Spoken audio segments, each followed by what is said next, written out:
कहते हैं आस्था इंसान को मजबूत बनाती है, लेकिन जब आस्था ही किसी मासूम की सबसे बड़ी कमजोरी बना दी जाए, जब भगवान के नाम पर इंसानियत को कुचल दिया जाए, तो सच सामने आता है। बहुत कड़वा, बहुत डरावना। आज की कहानी उसी कटु सत्य का आईना है। नमस्कार, मैं सिम्मी सैनी आज कथा साहित्य में आपके लिए एक ऐसी ही कहानी लेकर आई हूं। कहानी का शीर्षक है कटु सत्य, जिसे लिखा है हिंदी साहित्य जगत की सशक्त कथाकार सुधा आदेश जी ने। सुधा आदेश जी पिछले 3 दशकों से अधिक समय से लेखन के क्षेत्र में सक्रिय हैं। तो आइए आज सुनिए आपकी लिखी एक शिक्षाप्रद कहानी। 90-100 की रफ्तार से दौड़ती गाड़ी में बैठी सुषमा की नजर सड़क के किनारे गड़े एक बोर्ड से टकराई। अनायास उसके मुंह से निकला, आनंद आश्रम। कहीं यह स्वामी देवानंद का आश्रम तो नहीं है? यस मैडम, ड्राइवर ने उसकी उत्सुकता शांत करते हुए कहा। यहां से आश्रम कितनी दूर है? सुषमा ने पुनः पूछा। लगभग 14 किलोमीटर दूर होगा। देखने लायक है। स्वामी देवानंद सिद्ध पुरुष हैं। उनके बहुत से अनुयायी हैं। 10 एकड़ में फैले इस आश्रम में स्वामी देवानंद ने स्कूल, अस्पताल तथा निराश्रितों के लिए हॉस्टल भी बनवाया है। ड्राइवर ने श्रद्धा से कहा। मैं इसे देखना चाहूंगी। सुषमा ने अमित की ओर मुखातिब होकर कहा। इस समय तो संभव नहीं है। यदि समय से बड़ौदा नहीं पहुंचे तो काम नहीं हो पाएगा। लौटते हुए देख लेना। अमित ने अपनी फाइलों में सिर छिपाते हुए कहा। वस्तुतः अमित ऑफिशियल टूर पर हफ्ते भर के लिए बड़ौदा जा रहे हैं। बड़ौदा में सुषमा के बचपन के मित्र शुभांगी रहती है।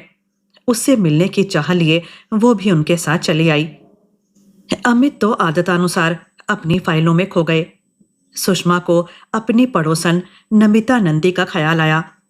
वो हर गुरु पूर्णिमा पर पूरे परिवार के साथ इस आश्रम में आती थीं। कभी कभी तो महीना भर भी रह जाती। महीने भर बच्चों की पढ़ाई छूट जाने के कारण आने के बाद उनकी परेशानी देखते ही बनती थी। उनको इधर उधर नोट्स के लिए चक्कर लगाते देखकर सुषमा ने एक बार इस ओर इंगित किया तो नमिता ने बड़े ही सधे स्वर में उत्तर दिया था। सुषमा, गुरु सेवा से बढ़कर कोई सेवा नहीं होती। पढ़ाई का क्या, वह तो बच्चे बाद में भी कर लेंगे। एक बार नमिता अपनी 18 वर्षीय बेटी सुनिधि को आश्रम छोड़ आई। पूछने पर सहजता से बोली, वो कहती है कि गुरु की सेवा में ही अपना जीवन व्यतीत करूंगी। कहते हुए उनकी आंखों में एक अजीब सा संतोष उभर आया था। सुषमा सोचती रह गई कि कैसी मां है ये। किशोरावस्था, युवावस्था की ओर कदम बढ़ाती लड़की को जहां प्रत्येक मां दुनिया की हर बुरी नजर से बचाकर रखना चाहती है, वहीं नमिता सुनिधि को आश्रम छोड़ आई। क्या उन्हें उसका घर नहीं बसाना? घर नहीं बसाना चाहती तो कम से कम उसे इस लायक तो बना देती कि जरूरत पड़ने पर वो अपना पेट भर सके।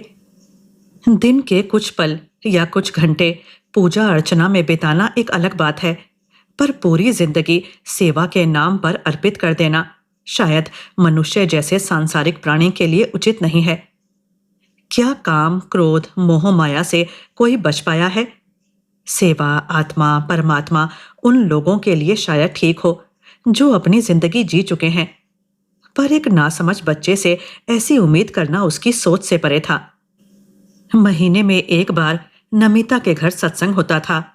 भजन कीर्तन के अलावा ध्यान और गुरुजी के प्रवचन भी वीडियो ऑडियो कैसेट के जरिए सुनाए और दिखाए जाते थे। अमित को साधु सन्यासियों पर कोई विशेष श्रद्धा नहीं थी, किंतु उसने सुषमा को कभी किसी के लिए नहीं रोका। यही कारण था कि सुषमा अक्सर सत्संग में जाती रहती थी। पता नहीं क्या था उस माहौल में कि उसे अत्यंत सुकून मिलता था। कभी कभी लगता था कि कुछ पल के लिए उसे तमाम चिंताओं, परेशानियों से छुट्टी मिल गई हो। अमित उसकी मनःस्थिति को समझते थे। यही कारण था कि आज भी उसके आश्रम जाने की इच्छा को सहर्ष स्वीकार कर लिया। लौटते समय आश्रम गए। मुख्य द्वार पर ही उनकी गाड़ी को रोक लिया गया तथा काफी पूछताछ के बाद ही उन्हें आश्रम के अंदर जाने की अनुमति मिली। उनका मंतव्य जानकर आश्रम के अधिकारियों ने आश्रम दिखाने के लिए एक सेवक उनके साथ कर दिया। आश्रम की भव्यता देखकर वो हैरान थी। साफ सफाई काबिले तारीफ थी। पहले सेवक उन्हें आश्रम के मुख्य कक्ष केंद्रीय हॉल में ले गया। धूप बत्ती अगरबत्ती की खुशबू ने तन मन को सुवासित कर दिया था। कक्ष की दीवारों पर लिखे श्लोकों और सूक्तियों को पढ़कर लगा, यदि सचमुच इंसान इनको अपने व्यवहार में उतार ले तो शायद जीवन में कोई दुख ही ना रहे। आखिर काम, क्रोध, कामना, मोह माया ही तो इंसान की सबसे बड़ी कमजोरियां और बुराइयां हैं। एक बड़े से हॉल में सिंहासन नुमा कुर्सी रखी थी। सेवक ने बताया कि इसी सिंहासन पर बैठकर गुरुजी प्रवचन करते हैं। जब वे नहीं होते तो टीवी पर भक्तों को उनके प्रवचन सुनाए जाते हैं। गुरुजी के दर्शन की इच्छा जाहिर की तो उसने नम्र स्वर में कहा, माँ जी, गुरुजी के दर्शन नसीब वालों को ही मिलते हैं। आजकल वो लंदन में अपने दर्शन का एक कैंप चला रहे हैं। उसके पश्चात वो अमेरिका जाएंगे। वहां भी उनका महीने भर का कार्यक्रम है। उसके पश्चात उसने आश्रम का अस्पताल, स्कूल तथा भंडारा दिखाया। सब कुछ सुव्यवस्थित और सुनियोजित था। एक जगह से दूसरी जगह जाते हुए उन्होंने देखा कि आश्रम में हर तरह के फलों के पेड़ लगे हुए हैं। जगह जगह क्यारियां बनाकर सब्जियां उगाई जा रही हैं। उन्हें ध्यान से फलों और सब्जियों के बाग की ओर देखते देखकर सेवक ने उनकी उत्सुकता शांत करते हुए कहा, माँ जी, गुरुजी की कृपा से सब आश्रम में ही हो जाता है। बाहर से खरीदने की कभी कोई आवश्यकता ही नहीं पड़ती। अभी वे गुरुजी के विशाल बंगले को देख ही रहे थे कि घंटी बजी।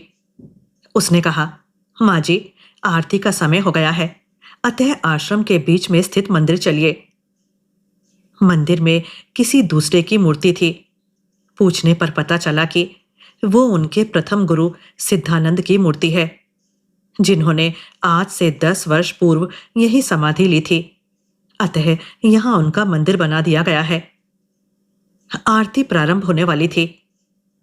धीरे धीरे आश्रम के अन्य लोग इकट्ठा होने लगे। आरती के पश्चात प्रसाद वितरण हुआ। एक 8-10 वर्ष की बच्ची प्रसाद देने आई। उसे देखकर सुषमा चौंक गई। ये तो सुनिधि की अनुकृति है। वही बड़ी बड़ी नीली आंखें, ओंठों के नीचे वैसा ही तिल तथा वैसे ही घुंघराले बाल।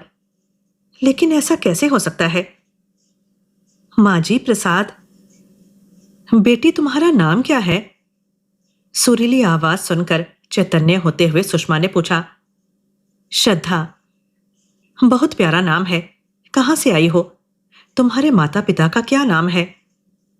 जय गुरुदेव, कहकर बिना उत्तर दिए वो चली गई। जय गुरुदेव का उद्घोष तो वहां हर आने जाने वाला कर रहा था। बच्ची से अपने प्रश्न का कोई उत्तर ना पाकर अपनी शंका सेवक के सामने रखी तो उसने सहज स्वर में कहा, ये आश्रम की बच्ची है। छुटपन में ही इसके माता पिता इसे यहां छोड़ गए थे। लेकिन क्यों? जिनकी कोई इच्छा पूरी हो जाती है वे कभी कभी ऐसे निर्णय ले लेते हैं। यहां आपको ऐसे भी लोग मिल जाएंगे जिन्होंने अपनी पूरी जिंदगी गुरुजी की सेवा में अर्पित कर दी। श्रद्धा के अतिरिक्त भी सुषमा ने कई जगह ऐसे बच्चों को काम करते देखा था। आने जाने वालों के जूते की देखभाल से लेकर झाड़ू लगाना तथा भंडारे में जूठे बर्तन मांजने का काम इन नाबालिग बच्चों से गुरु सेवा के नाम पर करवाए जा रहे थे। बाल श्रमिक कानून का निरंतर उल्लंघन हो रहा था, पर कोई कुछ बोलने वाला नहीं था। उसने इस ओर इंगित किया तो सेवक ने कहा, माँ जी, यह तो गुरु सेवा है, इसमें गलत क्या है? स्कूल में इनको अक्षर ज्ञान के साथ साथ गणित और विज्ञान जैसे गूढ़ विषयों की भी शिक्षा दी जाती है। बच्चों को हर तरह की शिक्षा मिलनी चाहिए जिससे इनका सर्वांगीण विकास हो सके। वे किसी काम को हे ना समझें। उस समय वो सेवक के उत्तर को सुनकर चुप रह गई थी। पर इस समय मासूम बच्ची को देखकर सुषमा समझ नहीं पा रही थी कि कैसे हृदयहीन होते हैं माता पिता जो अपने छोटे से बच्चों को आश्रम में छोड़ जाते हैं। इस समय बच्चों को माता पिता के प्यार दुलार की आवश्यकता होती है, ना कि गुरु सेवा के नाम पर कराए जा रहे तरह तरह के कार्यों तथा उपदेशों के पुलिंदे की। लौटते हुए भी सुषमा के दिलो दिमाग में श्रद्धा ही छाई रही। कभी उसे लगता कहीं वो सुनिधि की बेटी तो नहीं, लेकिन अपने ही विचार उसे गलत लगते, क्योंकि सुनिधि के विवाह को मात्र 5 ही वर्ष हुए थे, जबकि वो तो 8-10 वर्ष की होगी। उसको विचार मग्न देखकर अमित ने कारण पूछा। सुनिधि तथा श्रद्धा में समानता की बात सुनकर उन्होंने सहज स्वर में कहा, पृथ्वी पर कभी कभी एक ही सूरत के 2 लोग भी मिल जाया करते हैं। आखिर तुम्हारा भगवान भी कितनी तरह की अलग अलग सूरतें बनाएगा। घर आकर काम में ऐसी उलझी कि उसके दिमाग से श्रद्धा वाली बात निकल गई। एक दिन किसी काम से वो नमिता के घर गई। अपने आश्रम जाने तथा घूमने की बात बताई ही थी कि शोकेस में लगे सुनिधि के फोटो पर उसकी नजर पड़ी। इसके साथ ही उसे श्रद्धा याद आई। सहज स्वर में उसने सुनिधि और श्रद्धा में समानता की बात नमिता को बताई। उसकी बात सुनकर नमिता का चेहरा फीका पड़ गया। परेशान होकर उसने उठकर घर के अंदर झांका, बाहर आकर चैन की सांस ली। फिर एकाएक उसे कमरे से बाहर लगभग घसीटते हुए ले आई। बाहर बरामदे में पड़ी कुर्सी पर बैठकर अपनी तेज तेज चलती सांसों पर नियंत्रण पाकर लगभग फुसफुसाते हुए बोली, तुम मेरी मित्र हो तो वचन दो कि आज के बाद यह बात तुम किसी से नहीं कहोगी। लेकिन बात क्या है? तुम्हारी तबीयत तो ठीक है, तुम्हें अचानक हो क्या गया है? नमिता की हालत देखकर घबराए स्वर में सुषमा ने पूछा। वो उसके व्यवहार में आए अचानक परिवर्तन को समझ नहीं पा रही थी। वचन दो कि तुमने जो कुछ आश्रम में देखा वह किसी से नहीं कहोगी। नहीं कहूंगी, पर बात क्या है? फुसफुसाहट में कही नमिता की बातें सुनकर सुषमा को एकाएक लगा जैसे उसके सीने पर कोई हथौड़े मार रहा हो। जिस आश्रम को लोग इतनी श्रद्धा और भक्ति से देखते हैं, जिस आश्रम के बाल, युवा और वृद्धों की जुबान पर सदा जय गुरुदेव तथा औरतों के लिए मां शब्द का प्रयोग होता है, वहां एक कुमारी कन्या के साथ मंत्र देने के नाम पर बलात्कार। तो क्या इसीलिए सुनिधि को 1.5 वर्ष तक घर से बाहर रहना पड़ा था? नमिता ने बताया कि सुनिधि पर गुरुजी के प्रवचनों का ऐसा रंग चढ़ा कि उसने गुरु सेवा में अपना जीवन बिताने का निश्चय कर लिया था। एक बार तो वो झिझकी, उसे समझाया भी, पर सुनिधि के आग्रह पर गुरुजी द्वारा उसे अपनी मुख्य सेविका बनाने के आश्वासन के कारण वो मान गई थी। पर कुछ ही दिनों बाद जब असलियत सामने आई, तब एकाएक उसे विश्वास नहीं हुआ। गुरुजी से बात की तो वो साफ मुकर गए। बोले, यहाँ इतने लोग रहते हैं, मुझे क्या मालूम यह किसका पाप है? अपनी पुत्री से ही पूछो। आश्रम में तो अभी से रख नहीं सकते, पर क्योंकि तुम इतने वर्षों से मेरी शिष्या रही हो, तो इतना अवश्य कर सकता हूं कि जब तक डिलीवरी नहीं हो जाती, आश्रम के बाहर इसके रहने की व्यवस्था कर देता हूं। जो भी खर्च आएगा आश्रम वहन करेगा। हाँ, अगर ये उस व्यक्ति का नाम बताती है तो हम उसे अवश्य दंड देंगे। सुनिधि से इस संदर्भ में बात की तो वो कुछ नहीं बता पाई। उसने इतना ही बताया कि उस दिन गुरुजी हवन कर रहे थे, उसमें सहायता के लिए उसे बुलाया गया था। हवन के बाद गुरु की मुख्य सेविका बनने हेतु मंत्र देने की बात कही थी। हवन के बाद उसे प्रसाद दिया गया तथा मंत्र देने के लिए उसे विशेष कक्ष में बुलाया गया था। उसके बाद क्या हुआ उसे पता नहीं है। सुनिधि पर अबॉर्शन करवाने के लिए दबाव डाला, पर वो तैयार नहीं हुई। उसका कहना था कि वो इतनी निर्दयी कैसे बन सकती है कि अपने ही हाथों अपनी संतान का गला दबा दे। किसी की गलती की सजा ये मासूम क्यों भुगते? आखिर गुरुजी के निर्देशानुसार उसे आश्रम से बाहर रखा गया। 1.5 वर्ष बाद जब वो लौटी थी, तो उसकी कुम्हलाई देह को देखकर लोगों के मन में उठते तमाम प्रश्नों का समाधान नमिता ने यह कहकर कर दिया था कि इसकी तबीयत खराब हो गई थी, इसलिए इसे ले आए। वैसे भी गुरुजी कह रहे थे कि अभी इसकी उम्र गुरु सेवा की नहीं है, वरन सांसारिक जीवन व्यतीत करने की है। दुख तो इस बात का था सुषमा, जहां पहले मैं लोगों को गर्व से बताती थी कि सुनिधि गुरु सेवा में जीवन व्यतीत करना चाहती है, वहीं बाद में उसके इस पाप को छिपाने के लिए मुझे अपनों से झूठ बोलना पड़ा। अब सुषमा नमिता के अप्रत्याशित व्यवहार को समझ पाई। वस्तुतः सुनिधि आई हुई थी। वो नहीं चाहती थी कि एक बार फिर उसे उन्हीं हालातों का सामना करना पड़े। बच्ची के बारे में उससे कह दिया था कि वो पैदा होते ही मर गई। उन्हें डर था कि कहीं वो बच्ची को साथ रखने की जिद न कर बैठे। उस स्थिति का सामना करना उनके लिए बेहद कठिन होता। इतना सब होने के बावजूद तुम अब भी सत्संग कराती हो तथा आश्रम में भी जाती हो? अचानक सुषमा के मुंह से निकला। वह भी मजबूरी है सुषमा। तुम जानती हो कि नंदी साहब इस जोन के कैशियर हैं। चढ़ावे में जितना पैसा आता है वह हर माह आश्रम भेजा जाता है।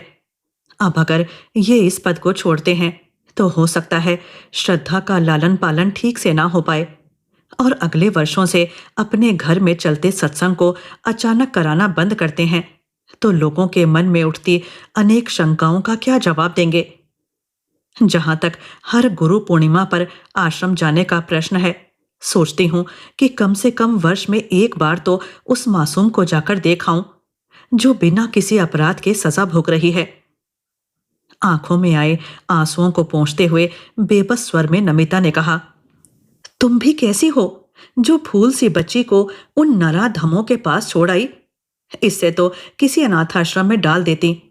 इसकी क्या गारंटी है जो सुनिधि के साथ हुआ वह उस बच्ची के साथ नहीं होगा? ना चाहते हुए भी सुषमा का स्वर कठोर हो आया। सोचा तो था, पर लगा कि अनाथाश्रम वाले भी कौन से दूध के धुले हैं। वहां भी तो तरह तरह के अनाचार और दुराचार बच्चों के साथ होते रहते हैं। फिर मन में कहीं क्षीण आशा जगी कि कम से कम वो अपनी बच्ची के साथ कोई दुराचार ना होने दे। नमिता के चेहरे पर आई दयनीयता तथा अपराध बोध उससे छिप नहीं पाया। थोड़ा रुककर नमिता पुनः बोली, मैंने तुम्हें सब कुछ बता दिया, पर प्लीज यह बात किसी से ना कहना। बेचारी ने बहुत दुख झेले हैं। बड़ी मुश्किल से उस हादसे को भुलाकर वो विवाह के लिए राजी हुई थी। अब जब वो अपने घर संसार में सुखी है, प्लीज ऐसा कोई कदम ना उठाना जिससे कि उसकी हरी भरी बगिया में आग लग जाए। बड़ी बड़ी आंखों में भर आए आंसुओं ने सुषमा को द्रवित कर दिया। कटु सच्चाई को सुनकर सुषमा हतप्रभ थी। एकाएक उसे ऐसा महसूस हुआ कि गेरुए वस्त्रों में सजे अपने शब्दों के मोहक जाल में मासूम लोगों को फांसते ये ढोंगी पातकी किसी नराधम से कम तो नहीं। सचमुच ये इंसान के रूप में हैवान हैं। इनसे अच्छे तो वे लोग हैं जो डॉन और माफिया के नाम से जाने जाते हैं। वो बुरे हैं, अच्छे होने का स्वांग तो नहीं रचते। अपनी धूर्तता से कभी किसी का विश्वास तो नहीं हटते। आश्चर्य तो तब होता है जब नमिता जैसे लोग इनकी कारगुजारियों से वाकिफ होते हुए भी इनके विरुद्ध आवाज नहीं उठा पाते और ना ही इनके चंगुल से निकल पाते हैं। एकाएक उसे नमिता से वितृष्णा हो आई, जिसकी अंधभक्ति की न केवल उसकी अपनी पुत्री को कीमत चुकानी पड़ी, वरन उसकी बच्ची मासूम श्रद्धा को भी ताउम्र उस तपते दहकते जंगल में तिल तिल जलना पड़ेगा। नमिता की तरह और भी ना जाने कितने लोग इन ढोंगी और बहरूपियों के तिलस्मी चक्रव्यूह में फंसकर अपना सब कुछ गंवा चुके होंगे, किंतु लोक लाज के डर से ना तो इनके विरुद्ध कुछ कह पाते हैं और ना ही कुछ कर पाते हैं। शायद लोगों की यही प्रवृत्ति इन्हें फलने फूलने का अवसर प्रदान करती है। पर वो चुप नहीं रहेगी। वो अवश्य किसी पत्र के संपादक से मिलकर इस आश्रम का भंडाफोड़ करेगी। आप कब आई आंटी? आकांक्षा को सुलाने के चक्कर में मेरी भी आंख लग गई थी। दीप्ति कैसी है? मैं तो आकांक्षा की वजह से कहीं निकल ही नहीं पाती हूँ। सुनिधि के स्वर ने उसके मन में चलते झंझावात को रोक दिया। वो प्रश्न पर प्रश्न पूछे जा रही थी। चेहरे पर पहले जैसी ही चंचलता झलक रही थी। बेटी, दीप्ति भी ठीक है। वो भी तुम्हें याद करती रहती है। इस समय वो नानी के घर गई हुई है, वरना तुमसे मिलने अवश्य आती। संयत स्वर में सुषमा ने कहा। सुषमा घर लौट आई। मन में द्वंद चल रहा था। सोच रही थी कि आश्रम में हो रही इस अनैतिकता के विरुद्ध आवाज उठाए। कम से कम जो सुनिधि के साथ हुआ वह अन्य किसी के साथ तो ना हो। पर तभी नमिता की आंखों की याचना तथा सुनिधि का मासूम चेहरा उसकी आंखों में घूमने लगा। वैसे भी इतने पहुंचे हुए गुरुजी के बारे में उसकी कही बात पर कोई विश्वास करे या ना करे, किंतु सुनिधि का रचा बसा परिवार अवश्य टूट जाएगा। इसके साथ ही किसी के विश्वास को छलने की जवाबदेही भी उसके ऊपर आएगी। नहीं नहीं, वो ऐसा नहीं कर पाएगी। कभी कभी एक झूठ या एक चुप यदि किसी के जीवन को संवार दे तो झूठ बोलने या चुप रहने में कोई बुराई नहीं है। वैसे भी बिना किसी ठोस प्रमाण या गवाही के वो अपनी बात सिद्ध भी कैसे कर पाएगी। जहां कुछ देर पहले उसे नमिता पर क्रोध आ रहा था, अचानक दया आने लगी। आखिर वो करती भी तो क्या करती? क्या आश्रम की भव्यता या आबो हवा देखकर कोई उसकी बात पर विश्वास करता? क्या वो स्वयं आश्रम की भव्यता देखकर अभिभूत नहीं हो गई थी? फिर अपने आरोप का नमिता के पास कोई ठोस प्रमाण भी तो नहीं था। बेटी के सुखद भविष्य के लिए उसके पास ओंठ से लेने के अतिरिक्त शायद अन्य कोई उपाय भी तो ना था। वैसे भी सुनिधि बहुत कुछ भोग चुकी थी। क्या सच बोलकर वो उसकी जिंदगी नरक बना देती? बातें तो सब बना लेते हैं, लेकिन पीड़ा तो भुक्तभोगी ही झेलता है। सच, इंसान परिस्थितियों के आगे कभी इतना बेबस हो जाता है कि सारे आदर्श और नैतिकता धरी की धरी रह जाती हैं। वो भी नमिता की तरह सुनिधि के जीवन के काले अध्याय, कटु सत्य को एक बुरा स्वप्न समझकर भुलाने का प्रयत्न करेगी। सच, कभी गेरुआ रंग पवित्रता तथा वीरता का पर्याय हुआ करता था। वही अब ऐसे लोगों के कारण ढोंग और ढकोसलों का पर्याय बन चुका है। मुंह में राम तथा बगल में छुरी कहावत शायद ऐसे ही लोगों के लिए इजाद हुई है। नमिता भले ही स्वयं को उनके चंगुल से ना छुड़ा पाई हो, पर सुषमा ने निश्चय कर लिया था कि आगे से वो ऐसे किसी भी आयोजन में कभी सम्मिलित नहीं होगी। कहानी यहीं खत्म होती है। याद रखिए, भगवान कभी डर, लालच या अंधविश्वास में नहीं मिलते। वो मिलते हैं सच्चाई, समझ और आत्मसम्मान में। आस्था रखिए, पर आंखें बंद करके नहीं। कहानी के विषय में अपने कमेंट्स अवश्य लिखिएगा। अब मुझे आज्ञा दीजिए, फिर आऊंगी एक और कहानी के साथ। धन्यवाद।